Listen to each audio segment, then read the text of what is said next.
পৃথিবীতে এমন একটি প্রাণী আছে যে মাত্র ৩ মিনিটে ২০০ লিটার পানি পান করে নিতে পারে। বিশ্বাস করা কঠিন, তাই না? কিন্তু এটাই সত্য।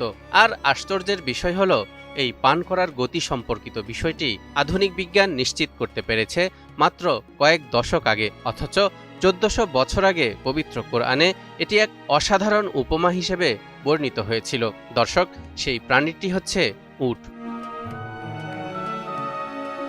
উটকে বলা হয় মরুভূমির জাহাজ, কারণ দীর্ঘ সময় পানি ছাড়া বেঁচে থাকার অদ্ভুত ক্ষমতা রয়েছে তার। প্রচণ্ড গরমে এবং শুষ্ক মরুভূমিতে উট একটানা ১০ দিন পর্যন্ত পানি না খেলেও বেঁচে থাকতে পারে। এমনকি তার শরীরের মোট ওজনের ৩০% পর্যন্ত কমে গেলেও সে টিকে থাকতে সক্ষম। কিন্তু যখন সে পানি পায় তখনই শুরু হয় আসল বিস্ময়। সাম্প্রতিক একাধিক গবেষণা থেকে জানা গেছে, একটি ৬০০ কেজি ওজনের পূর্ণবয়স্ক উট মাত্র ৩ মিনিটে ৫৩ গ্যালন বা ২০০ লিটার পানি পান করতে পারে। অর্থাৎ পৃথিবীর অন্য যে কোনো প্রাণীর তুলনায় উটই সবচেয়ে দ্রুত পানি পান করে।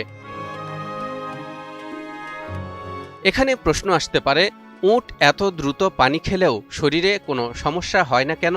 এর পেছনে লুকিয়ে আছে আল্লাহর এক অনন্য সৃষ্টি কৌশল। অন্য প্রাণীর রক্তকণিকা গোলাকার হলেও উটের রক্তকণিকা ডিম্বাকৃতির।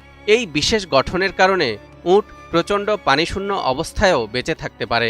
আবার হঠাৎ করে প্রচুর পানি পান করলেও তার রক্ত জমাট বাঁধে না বা কোষ ফেটে যায় না। ফলে অল্প সময়ে বিশাল পরিমাণ পানি খেয়ে ফেলার মতো অসাধারণ ক্ষমতা আল্লাহ তাআলা উটকে দিয়েছেন। এবার আসুন দেখি কোরআনের সাথে এর সম্পর্ক। সূরা ওয়াকিয়ার ৫১ থেকে ৫৬ নম্বর আয়াতে আল্লাহ তাআলা দোজখবাসীদের সম্পর্কে বলেন, সুম্মা ইন্নাকুম আইয়ুহাদ-দাল্লুনাল মুকাযযিবুন লাআকিলুনা মিন শাজারিন মিন যাক্কুম فمالئون منها البطون فشاربون عليه من الحميم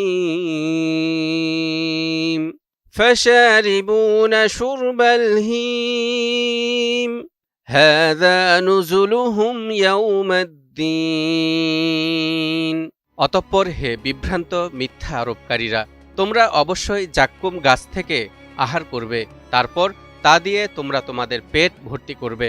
তদুপরি পান করবে প্রচণ্ড উত্তপ্ত পানি, পান করবে তৃষ্ণার্ত উটের ন্যায়। প্রতিদান দিবসে এটাই হবে তাদের আপ্যায়ন।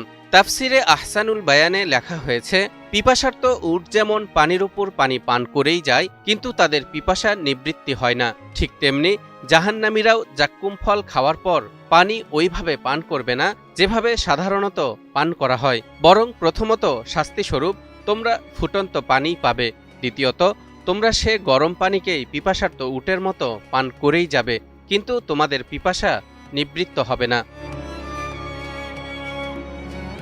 অর্থাৎ এখানে উটের পানি পান করার ধরনকে দোজখবাসীদের পান করার উপমা হিসেবে ব্যবহার করা হয়েছে। প্রশ্ন হলো, পৃথিবীতে এত এত প্রাণী থাকলেও উটের পানি পান করার বিষয়টিকেই কেন এখানে উদাহরণ হিসেবে তুলে ধরা হয়েছিল? কারণ ১৪০০ বছর আগে মানুষ জানত না উট পৃথিবীর সবচেয়ে পিপাসার্ত প্রাণী, যে এক নিমিষে অনেক পানি পান করে ফেলতে পারে। কিন্তু আজ আধুনিক বিজ্ঞান আমাদের সেই সত্যই জানাচ্ছে, অর্থাৎ কোরআনের বর্ণনার সাথে মিলে যায় বৈজ্ঞানিক বাস্তবতাও।